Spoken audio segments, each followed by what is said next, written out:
실장님 일하시다 보면 황당한 질문 많이 받으시잖아요. 네. 저도 많이 받고 그래서 꼽아봤습니다. 저희가 일하면서 받는 가장 황당한 질문 베스트 3, 그냥 재미보다도 도움도 되실 것 같아서 준비를 해봤습니다.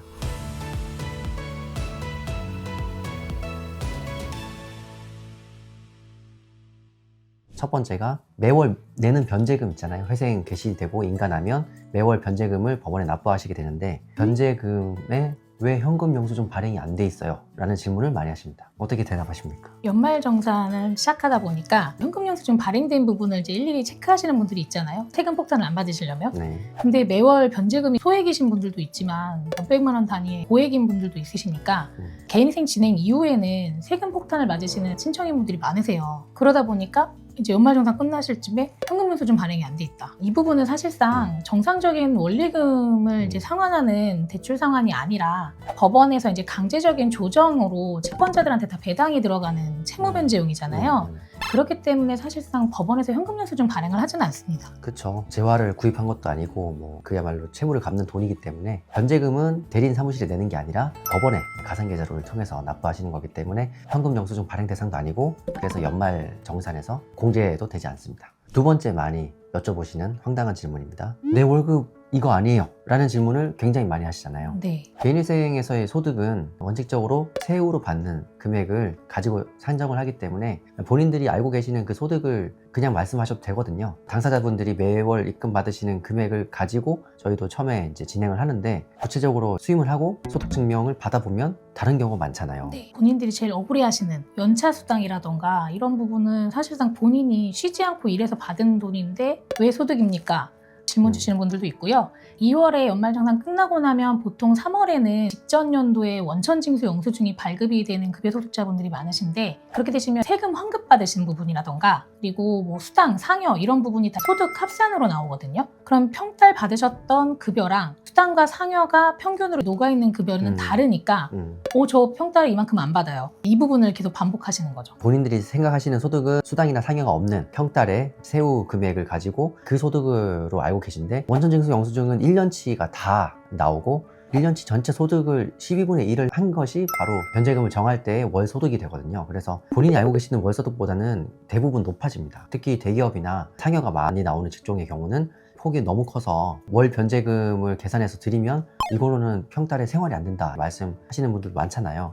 그때 컴플레인 아닌 컴플레인도 저희가 받게 되는데 그 부분은 어쩔 수 없습니다. 상여나 이런 비정기적인 급여 내역이 다 포함된다 라는 점을 미리 알고 계셔서 대비를 하셔야 됩니다.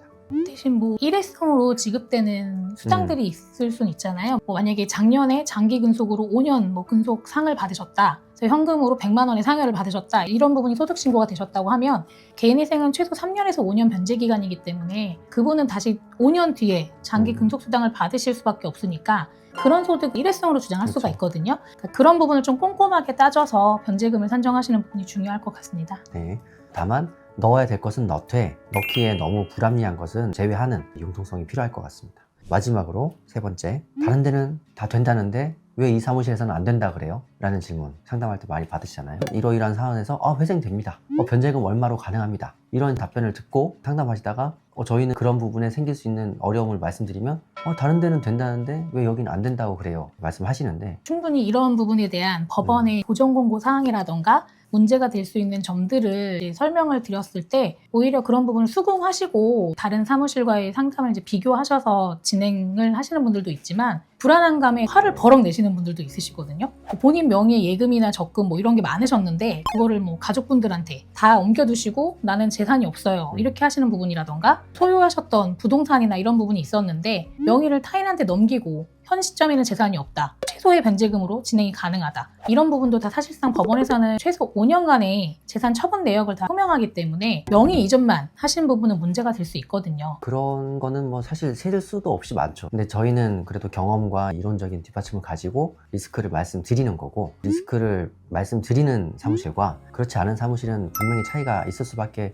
없다는 생각입니다. 상담하시는 분들도 느끼시지만 실장님 말씀하시는 것처럼 본인이 갖고 있던 희망적인 기대가 이제 꺾이니까 그런 반응을 하시는 것 같은데 이게 일생인 일대에 중요하고 다시 돌아오기 힘든 한 번의 기회니까 차분하게 냉정하게 판단하셔서 어떤 대리인을 만나는 게 본인에게 더 도움이 될지 잘 따져보시고 결정하시는 게 정답 아닐까 싶습니다. 저희는 그런 리스크를 고지하는 게 리스크를 고지했으니까 우린 책임 없다 이게 아니잖아요. 문제도 있을 수 있고 그래서 미리 대비하고 저희도 노력을 하겠다 이런 차원에서 말씀을 드리는 거고 절대 의뢰인을 혼자 내버려 두지는 않습니다. 그런 점을 좀 알아주셨으면 좋을 것 같습니다. 저희가 일을 하면서 받는 황당한 질문 3가지 정도를 뽑아봤는데 이런 황당한 질문 얼마든지 하셔도 됩니다. 어떤 질문도 하셔도 되니까 편하게 연락 주시고 저희가 가진 노하우를 통해서 충분히 답변 드리도록 하겠습니다. 영상 봐주셔서 감사합니다.